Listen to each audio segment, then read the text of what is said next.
layarnya apakah sudah jelas Bapak Ibu? Kelihatan Bu, jelas Bu. Sudah jelas ya. Oke. Ini foto keluarga kami ya.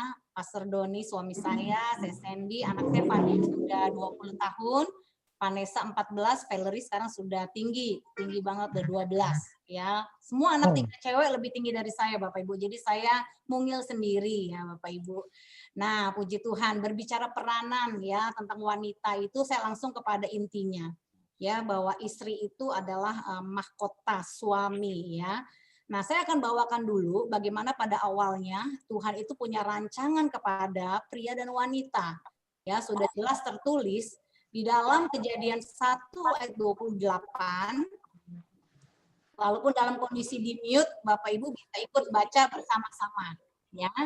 Oke, Allah memberkati mereka, lalu Allah berfirman kepada mereka, beranak cuculah, penuhilah bumi, taklukkanlah itu, kuasalah atas ikan-ikan di laut, dan burung-burung di udara, dan atas segala bintang yang berayap di bumi. Ya, dari ayat ini, di bumi. Oke, ya dari ayat ini, saudara, kita melihat bahwa benar-benar Tuhan itu punya rencana yang jelas ya dalam pernikahan, ya bahwa Tuhan memberkati mereka, lalu Allah berfirman kepada mereka beranak cuculah.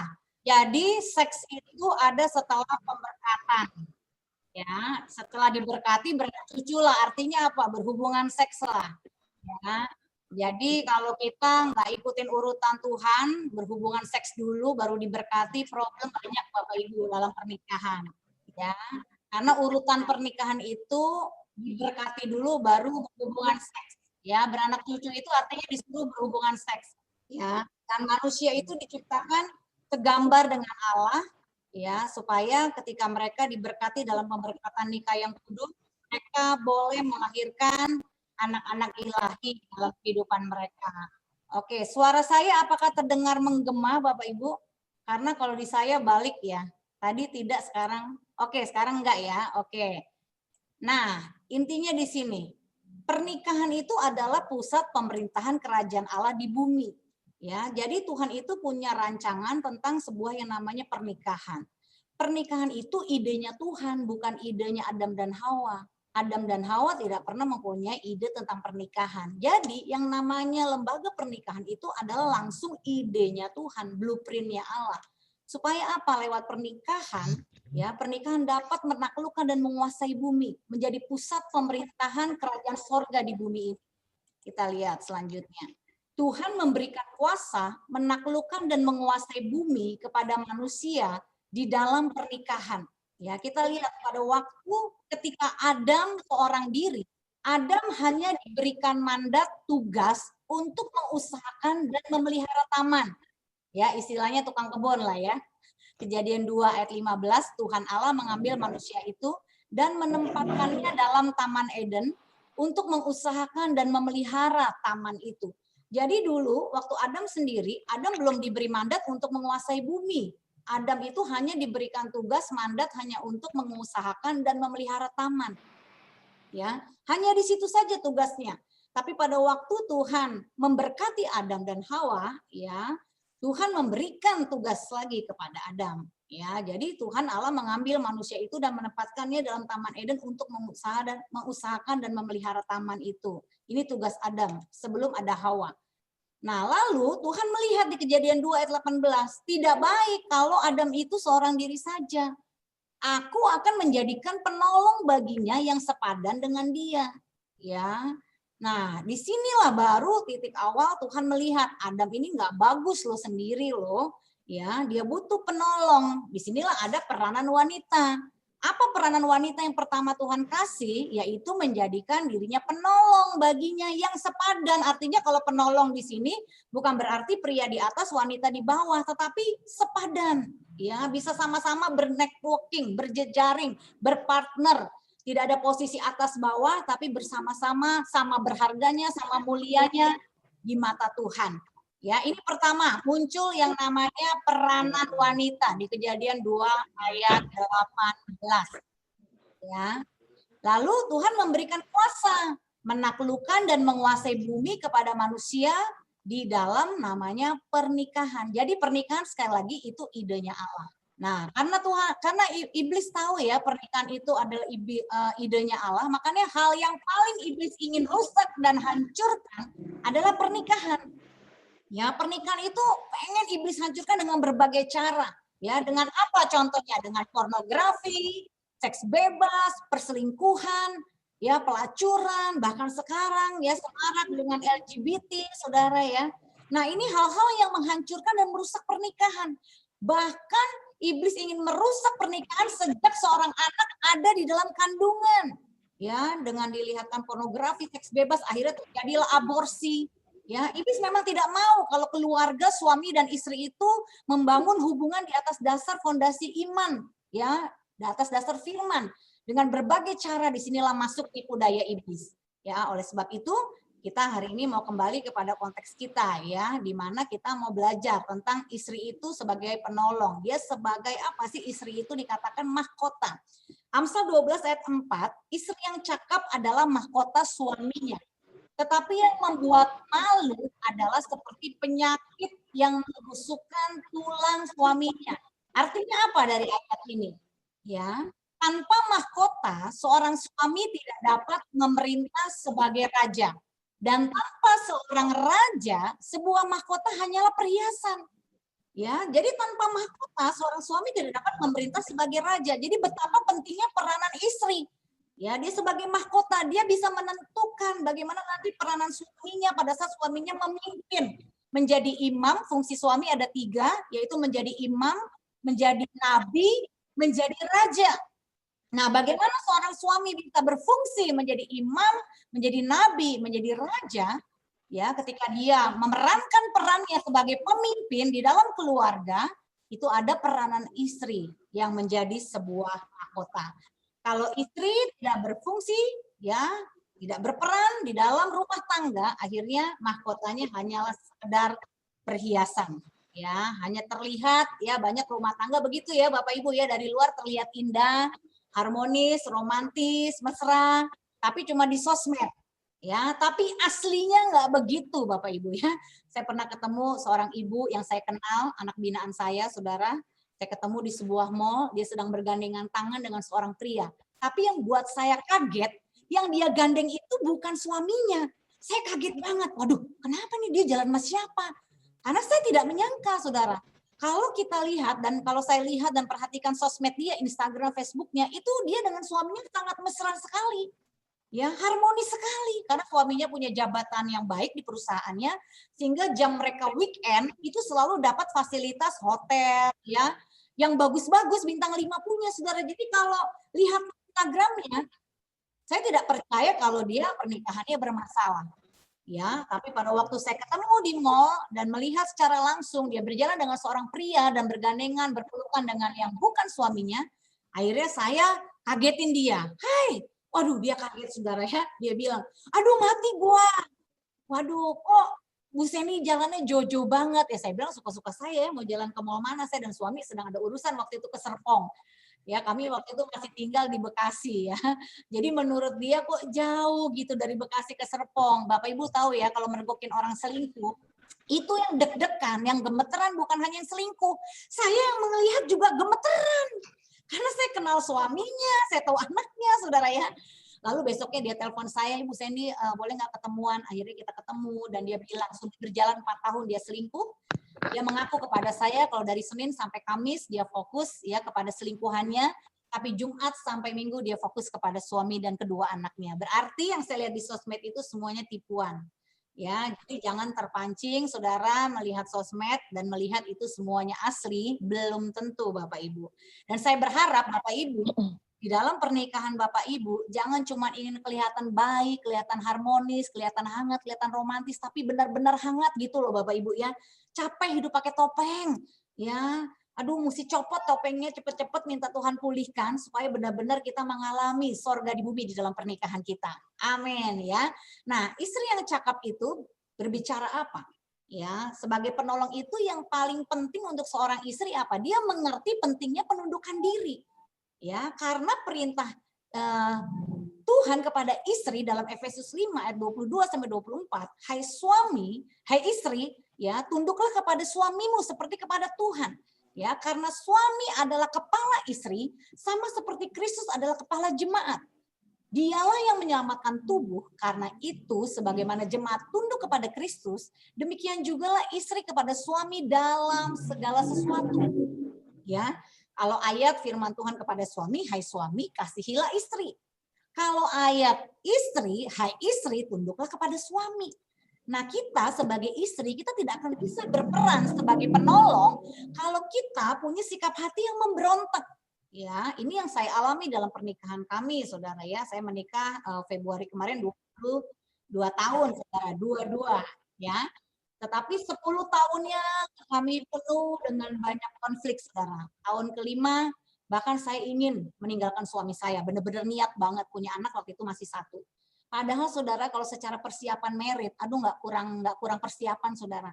Saya bertobat dari tahun 95, saudara ya, dari kondisi waktu itu saya dari kehidupan lama yang gelap, ya. Waktu saya sebelum menikah, saya sudah akui semua dosa masa lalu saya pernah aborsi, saya ini jatuh bangun dalam dunia pria, puluhan pria lah, saudara, saya dari pria ke pria, dari 6 SD, ya, karena dari 5 SD itu saya sudah diperkosa pembantu di rumah nenek saya.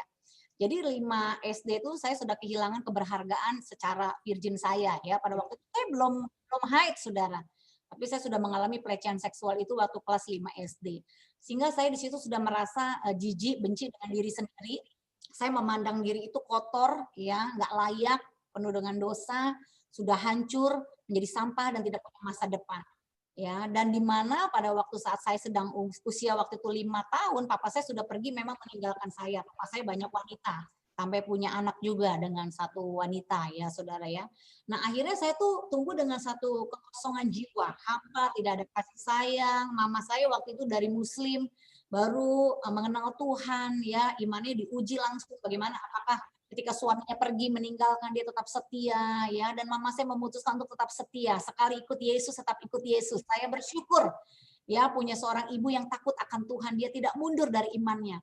Nah, tapi karena mama saya juga baru kenal Tuhan, jadi dia banyak meninggalkan saya dan adik saya, ya, karena dia setiap hari ikut doa di gereja, ya, karena dia juga sedang shock, ya, Bapak Ibu, ya, melihat kenyataan suaminya pergi.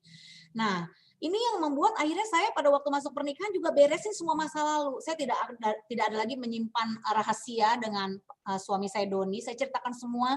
Saya pernah aborsi, saya pernah melakukan hal ini, ya. Dan suami saya itu berbeda dengan saya, saudara. Kita berbeda latar belakang. Dia itu dari latar belakang anak pendeta, yang dari 2 SMP sudah berdoa 4 jam, sudah rajin pelayanan, sudah hidup terus di dalam takut akan Tuhan. Jadi dia ke utara, saya ke selatan, ya Bapak Ibu ya. Tapi itulah jodoh, ya. Kalau kita bertobat sungguh-sungguh, Tuhan berikan jodoh yang seiman, sepadan, dan sevisi. Dan kami memutuskan untuk sama-sama melayani Tuhan. Jadi saya sebelum menikah, saya tidak pernah melakukan hal-hal yang menyangkut masalah seksual, saudara ya. Ciuman pun tidak. Jadi waktu pada saat saya diberkati dalam pemberkatan nikah yang kudus, waktu Pak Doni buka cadarnya, ya, saya disun, itu benar-benar wedding kiss pertama, saudara. Jadi kalau secara preparation, secara persiapan, itu persiapan banget. Saya ikut bimbingan pranikah hampir 1 tahun, saudara. Ya, setelah saya menikah, saya ikut, saudara, yang namanya bagaimana menjadi istri, bagaimana menjadi suami yang baik. Saya ikut bimbingan lagi, saya ikut belajar lagi, sama seperti saudara. Saya suka pendalaman Alkitab, karena dasar hati saya itu haus akan Tuhan, ya. Lalu pada waktu saya hamil anak pertama, saya ikut parenting. Saya ingin belajar menjadi seorang ibu yang baik, saudara. Tapi tetap yang namanya pernikahan mau di-prepare seperti apapun, sebaik seperti apapun, walaupun pernikahan kami berjalan dalam kekudusan, kami ikutin rambu-rambu aturan yang ada dalam firman, ya, diberkati dulu, ya, tetapi tidak luput dari yang namanya konflik, ya. Kenapa? Disitulah terjadi pembentukan besi menajamkan besi, manusia menajamkan sesamanya.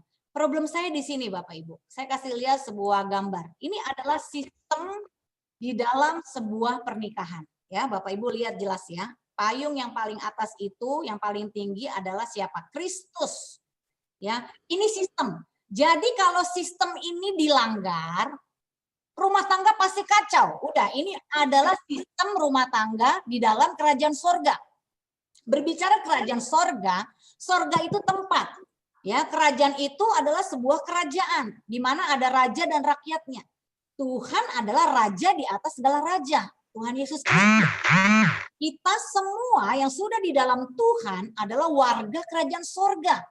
Ya, prince dan princess, ya, putra dan putri kerajaan sorga. Nah, Tuhan sudah menetapkan sistem di dalam lembaga pernikahan, sistemnya seperti ini. Fokus yang pertama yang tertinggi adalah Kristus. Di bawah Kristus adalah husband, suami. Peranannya apa? Memprotect family, lead the family, yang memimpin, provide family, ya, artinya dia menyediakan, menghidupi istri anaknya. Lalu di bawah suami itu ada wife, istri. Ya, dia comfort, dia memberikan rasa aman, rasa nyaman, teach seorang istri juga dia mendidik, mengajar anak-anak dan nurture-nya ya. Dia punya sikap hati yang lemah lembut, saudara, dan tunduk kepada suami. Lalu di bawah husband dan wife baru children. Nah, kalau wife-nya diganti di atas, ini pasti problem.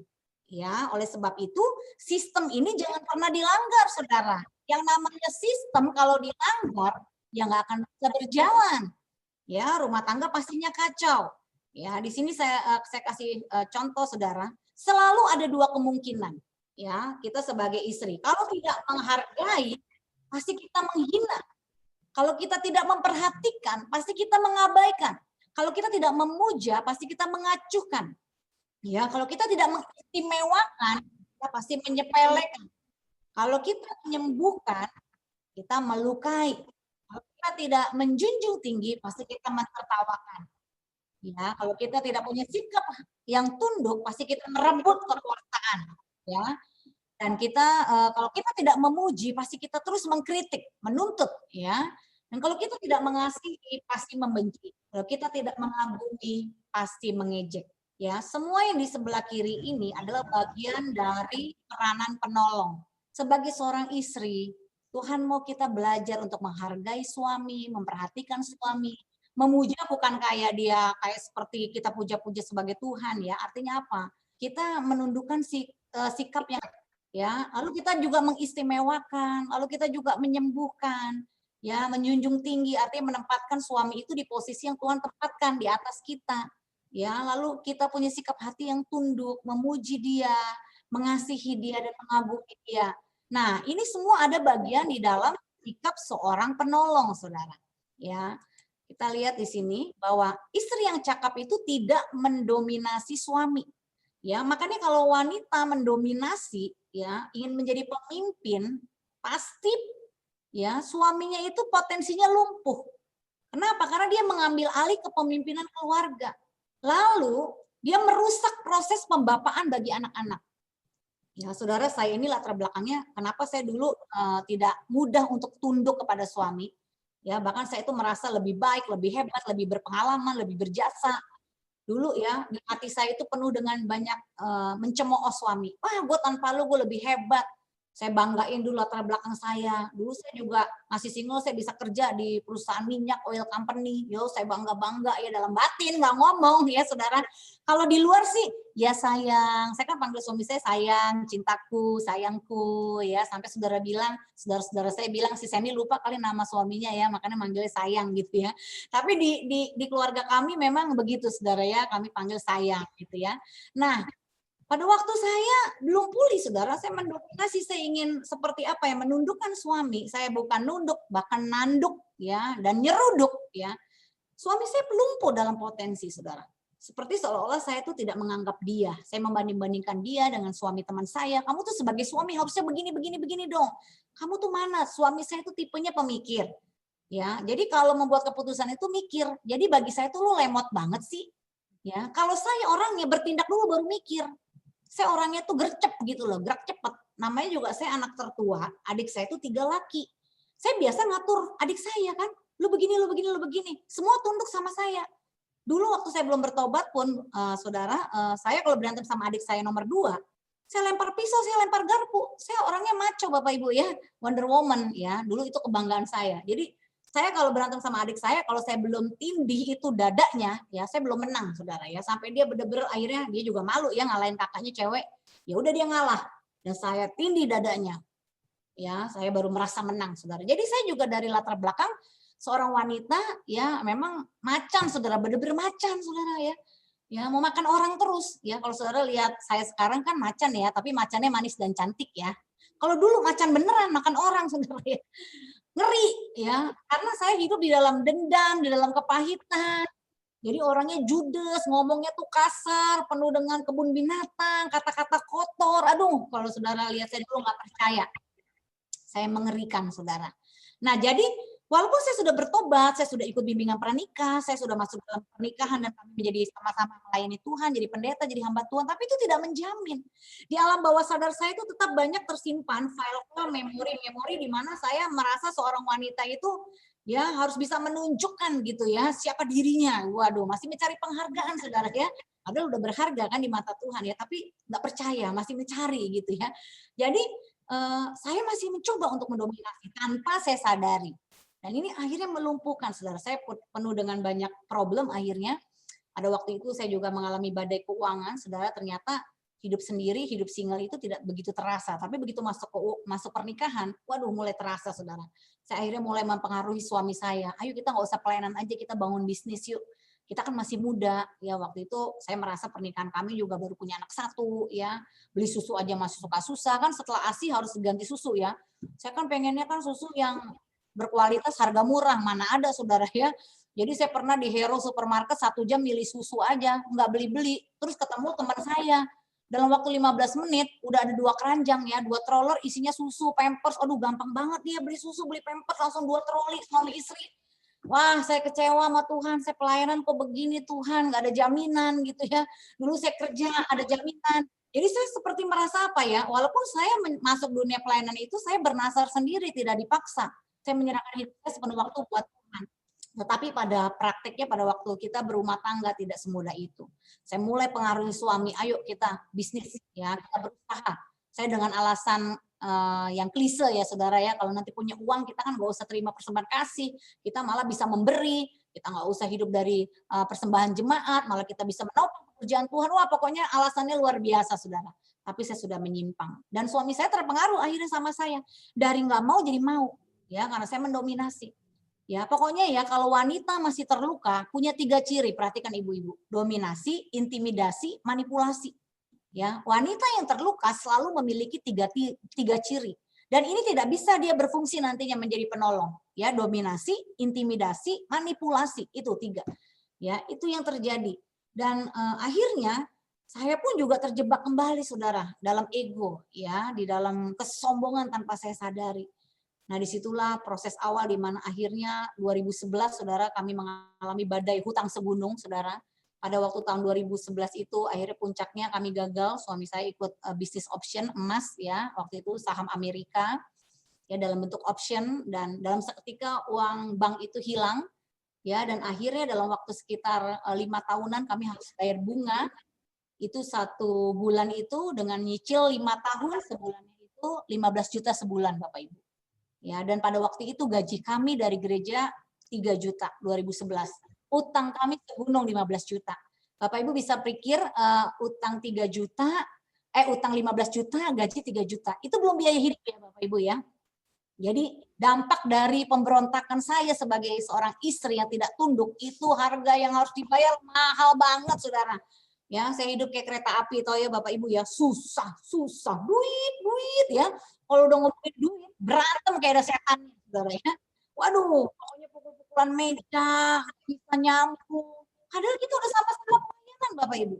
Ya, udah ngerti firman, tetapi tahu firman untuk melakukan, mempraktikkan. Wah, saudara kalau nggak ada kerelaan hati, nggak ada sikap hati yang mau tunduk, ya nggak akan bisa. Akhirnya disitulah kita diuji dan kita melewati prosesnya. Ya puji Tuhan saudara, itu banyak saat-saat di mana Tuhan membongkar hati saya yang keras, yang sombong, di mana saya sadar selama ini saya sudah berontak sama suami, saya nanduk, saya nyeruduk, saya merasa diri saya lebih benar, lebih baik ya. Saya menuntut dia, saya membanding-bandingkan dia, saya rendahkan suami saya dalam sikap hati saya sering mencemooh dia. Saya bertobat, saya bilang, Tuhan, ya saya sadar, saya istri yang nanduk, saya tidak taat. Sebenarnya sikap saya kepada suami yang suka berontak itu adalah cerminan sikap saya kepada Tuhan. Kenapa Bapak Ibu? Kalau kita nggak bisa, sebagai istri nggak bisa tunduk kepada suami, ya, yang kelihatan aja pemimpin kita nggak bisa tunduk, gimana kita mau tunduk sama Tuhan? Ya, jadi banyak istri suka ngomong gini, nggak apa-apa, yang penting gue taat, gue tunduk sama Tuhan. Kalau sama suami gue mah bodo amat, emang laki-laki nggak becus, nggak berguna. Waduh, saya bilang nggak bisa. Suami kita itu cerminan otoritas yang ada di bumi, karena Tuhan kasih otoritas kepada istri itu di suami. Kalau sama suami aja yang kelihatan nggak bisa tunduk, gimana sama Tuhan yang nggak kelihatan secara fisik ya, saudara ya. Di situ saya hancur hati, saya banyak bertobat. Waktu saya ingin berontak, Tuhan tanya, kamu kenapa, Sandy? Saya capek Tuhan. Ya, saya nyesel kawin sama dia, saya nyesel. Ya, saya nggak pikir panjang waktu itu, saya cuma makan cinta segala macam lah. Aduh, saudara, saya benar-benar jahat banget, saudara ya. Tapi akhirnya di situ Roh Kudus tuh menginterupsi, ngambil alih, dia ngomong begini, kamu sombong, ya. Kamu itu sudah berontak selama ini. Aku tidak ada urusan sama suami kamu. Aku berurusan dengan hatimu. Ternyata saya di situ mendapatkan satu peremaan, saudara, bahwa Tuhan itu tidak pernah punya masalah dengan masalah kita. Ya, tapi Tuhan itu punya masalah dengan hati kita. Ya, dengan sikap hati saya, dengan respon hati saya. Ya, kenapa? Karena saya respon hatinya melawan, memberontak. Saya bertobat, akhirnya Tuhan tegas ngomong sama saya. Saat ini juga kamu masuk kamar, kamu minta ampun sama suamimu. Aduh, saudara, pikiran saudara ya, hati inginnya nurut, inginnya tunduk. Kalau hati itu pasti inginnya tunduk, tapi pikiran membela diri. Tapi kan Tuhan, saya kan begini gara-gara dia yang nggak bisa mimpin, yang nggak becus ngatur, yang nggak pinter ngelit gitu ya. Dia lamban segala macam. Saya masih berargumentasi, saudara ya. Stop, kata Tuhan. Saat ini juga rendahkan hati kamu, minta ampun sama suamimu. Ya, hati bicara, pikiran membela. Ya, hati membela Tuhan, membela kebenaran firman, tapi pikiran membela ego. Ayo, itu saatnya kita harus belajar ya, praktek saudara. Dan hari itu saya katakan kepada diri saya, Sandy, ya, tundukkan dirimu kepada otoritas firman Tuhan. Ya, saya masuk ke kamar dan akhirnya saya bilang sama suami saya lagi nyender ke tembok, saudara, lagi menangis. Ya, dia merasa gagal, dia merasa tidak bisa menjadi suami yang baik dan menjadi papa yang baik. Waktu itu anak-anak kami sudah 3, yang tadinya buat DP rumah, uangnya malah hilang, malah nggak bisa ngontrak pun nggak bisa bayar, Bapak Ibu. Akhirnya saya kembali tuh yang telah nggak bisa ngontrak pun nggak ke rumah orang tua, ya. Uang, saudara, saya melewati proses permukaan hati. Saya benar-benar salah tua, ya, hancurkan ego saya akui selama ini saya sombong, saya itu congkak, saya itu angkuh.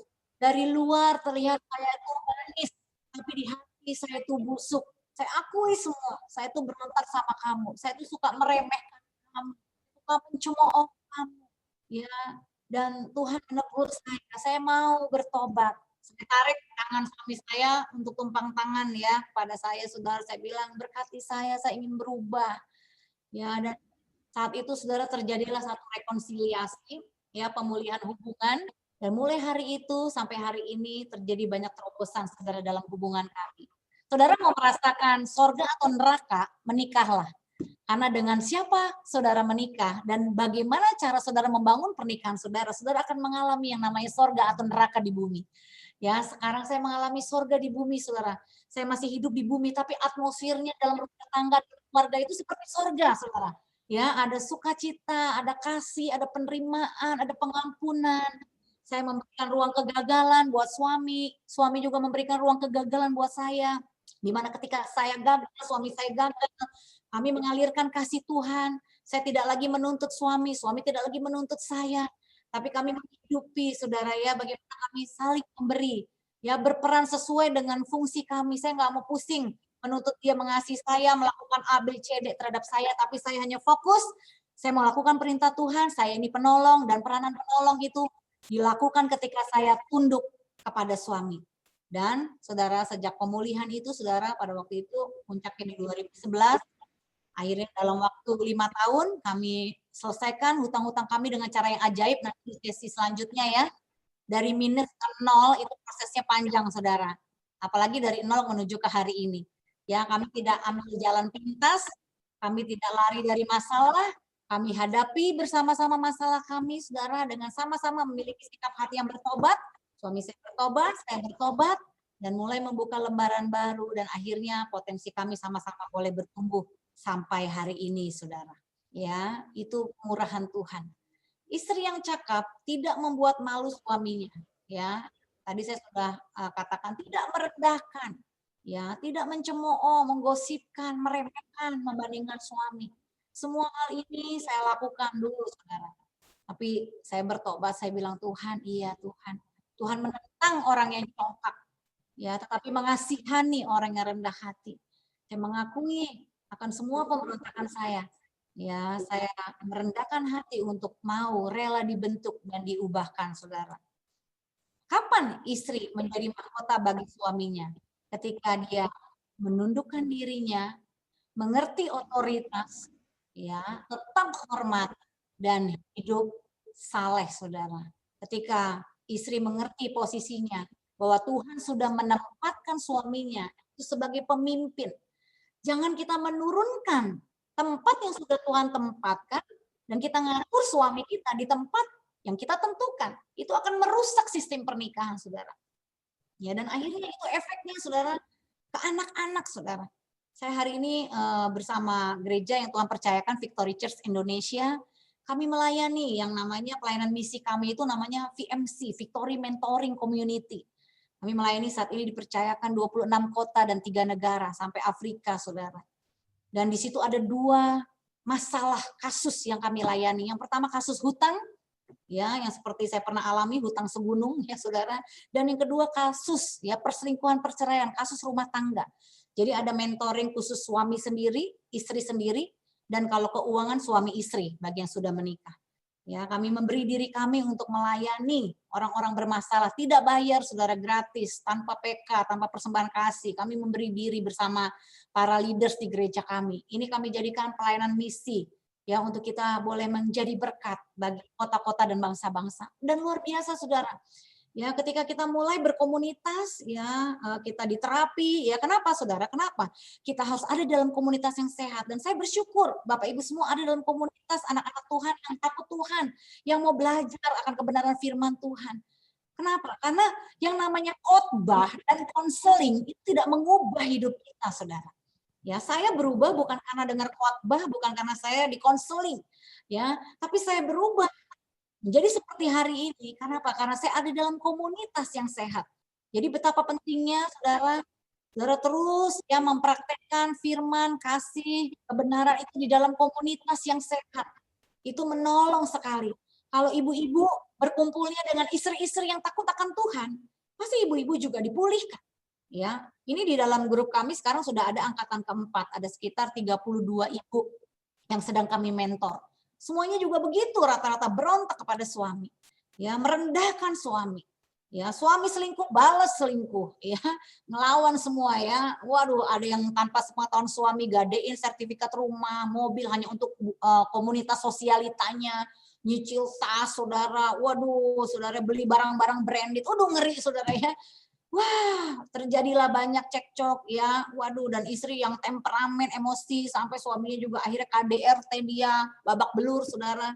2 hari lalu sampai nangis-nangis semua, pipinya bengkak dia, saudara, biru-biru. Wah, udah, saudara, mengerikan. Ya, tetapi ketika kita ada dalam komunitas, itu semuanya menjadi seperti di terapi, ya. Habis dari dengar firman, setiap hari kita ada di grup, ya. Lalu kita men-sharingkan firman, bangun hidup kita di atas dasar pola yang baru, yaitu pola kerajaan sorga, tidak lagi menjadi pola dunia. Ya, Roma 12 ayat 2, berubahlah oleh pembaharuan budimu. Ya, karena kita itu sudah menjadi ciptaan yang baru, ya, yang lama sudah berlalu, sesungguhnya yang baru sudah datang. Dan ketika kita bersama-sama, ya, menghidupi firman, ada komunitas yang sehat, mereka tidak dihakimi. Di luar sana mereka dihakimi. Ya, mereka sudah dianggap istri yang najis, istri yang jelek, gagal, yang nggak becus, ya, udah nggak pernah dipandang sama keluarga suami, bahkan keluarganya sendiri memaki-maki, saudara. tapi di komunitas yang sehat mereka diterima, ya mereka menemukan keberhargaannya, saudara, di atas dasar penebusan Tuhan Yesus kayu salib, kasih yang sempurna. Wah, luar biasa. Hidup mereka dipulihkan.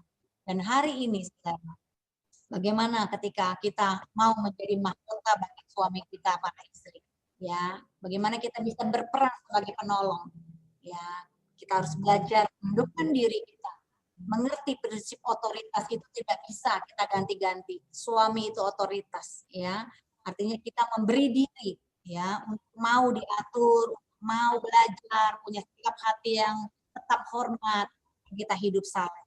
Ya, suami kita diubahkan bukan dengan perkataan kita, tetapi dengan kesalehan hidup kita.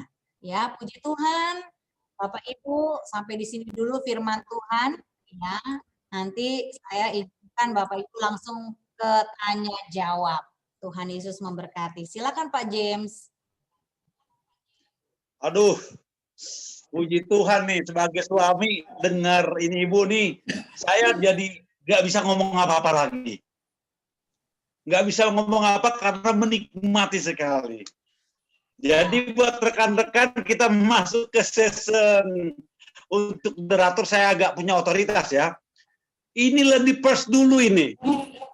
Saya mau lady first yang bapak-bapak pendengar dulu. Yang kedua, tidak boleh memberi tanggapan dulu. Bertanya dulu. Jadi saya berikan kesempatan 20 menit pertama untuk para ibu-ibu untuk sharing kita dengar. Nanti 25 menit terakhir